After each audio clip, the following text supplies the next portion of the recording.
Meanwhile, when a crowd of many thousands had gathered, so that they were trampling on one another, Jesus began to speak first to his disciples, saying, "Be on your guard against the yeast of the Pharisees, which is hypocrisy.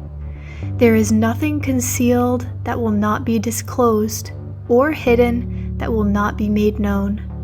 What you have said in the dark will be heard in the daylight, and what you have whispered in the ear in the inner rooms will be proclaimed from the roofs. I tell you, my friends, do not be afraid of those who kill the body and after that can do no more. But I will show you whom you should fear. Fear him who, after your body has been killed, has authority to throw you into hell. Yes, I tell you, fear him. Are not 5 sparrows sold for 2 pennies? Yet not one of them is forgotten by God. Indeed, the very hairs of your head are all numbered. Don't be afraid. You are worth more than many sparrows. I tell you, whoever publicly acknowledges me before others, the Son of Man will also acknowledge before the angels of God. But whoever disowns me before others will be disowned before the angels of God. And everyone who speaks a word against the Son of Man will be forgiven, but anyone who blasphemes against the Holy Spirit will not be forgiven. When you are brought before synagogues, rulers, and authorities, do not worry about how you will defend yourselves or what you will say, for the Holy Spirit will teach you at that time what you should say." Someone in the crowd said to him, "Teacher, tell my brother to divide the inheritance with me." Jesus replied, "Man, who appointed me a judge or an arbiter between you?" Then he said to them, "Watch out. Be on your guard against all kinds of greed. Life does not consist in an abundance of possessions." And he told them this parable. The ground of a certain rich man yielded an abundant harvest. He thought to himself, "What shall I do? I have no place to store my crops."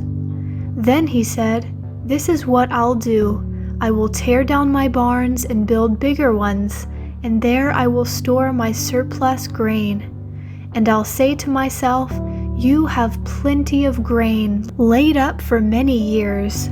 Take life easy, eat, drink, and be merry." But God said to him, "You fool!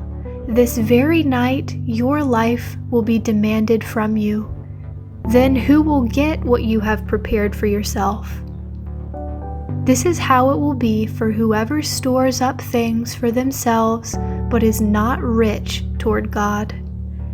Then Jesus said to his disciples, "Therefore I tell you, do not worry about your life, what you will eat, or about your body, what you will wear. For life is more than food, and the body more than clothes. Consider the ravens. They do not sow or reap. They have no storeroom or barn. Yet God feeds them. And how much more valuable are you than birds? Who of you, by worrying, can add a single hour to your life? Since you cannot do this very little thing, why do you worry about the rest?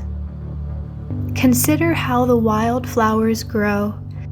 They do not labor or spin. Yet I tell you, not even Solomon in all his splendor was dressed like one of these. If that is how God clothes the grass of the field, which is here today and tomorrow is thrown into the fire, how much more will he clothe you, you of little faith? And do not set your heart on what you will eat or drink. Do not worry about it, for the pagan world runs after all such things, and your Father knows that you need them. But seek his kingdom, and these things will be given to you as well.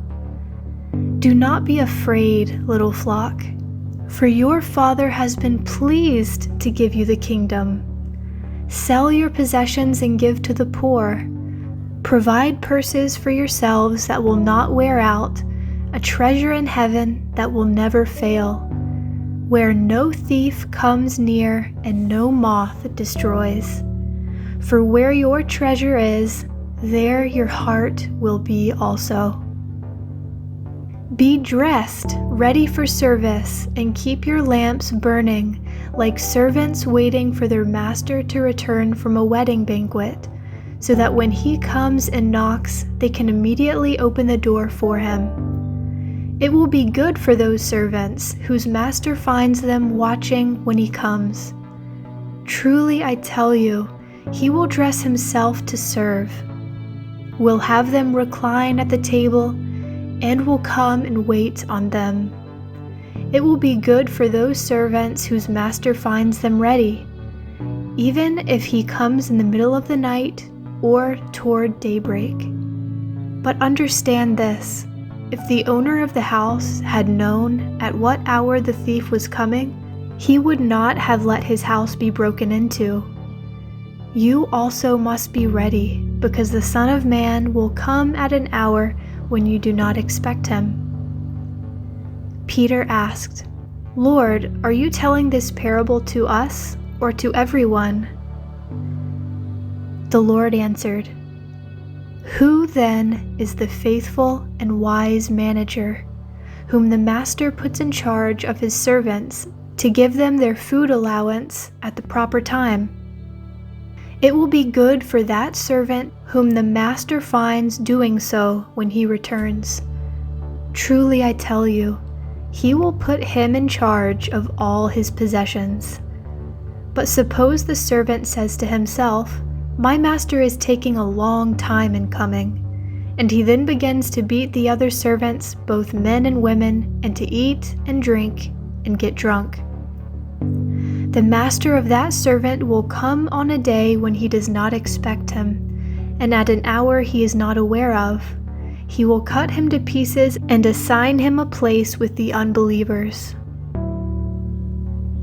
The servant who knows the master's will and does not get ready, or does not do what the master wants, will be beaten with many blows.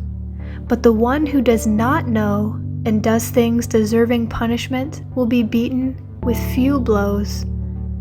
From everyone who has been given much, much will be demanded. And from the one who has been entrusted with much, much more will be asked. I have come to bring fire on the earth, and how I wish it were already kindled. But I have a baptism to undergo, and what constraint I am under until it is completed. Do you think I came to bring peace on earth? No, I tell you, but division. From now on, there will be 5 in one family divided against each other, 3 against 2, and 2 against 3. They will be divided, father against son, and son against father, mother against daughter, and daughter against mother, mother-in-law against daughter-in-law, and daughter-in-law against mother-in-law. He said to the crowd, When you see a cloud rising in the west, immediately you say, It's going to rain, and it does. But when the south wind blows, you say, It's going to be hot, and it is. Hypocrites! You know how to interpret the appearance of the earth and the sky. How is it that you don't know how to interpret this present time? Why don't you judge for yourselves what is right?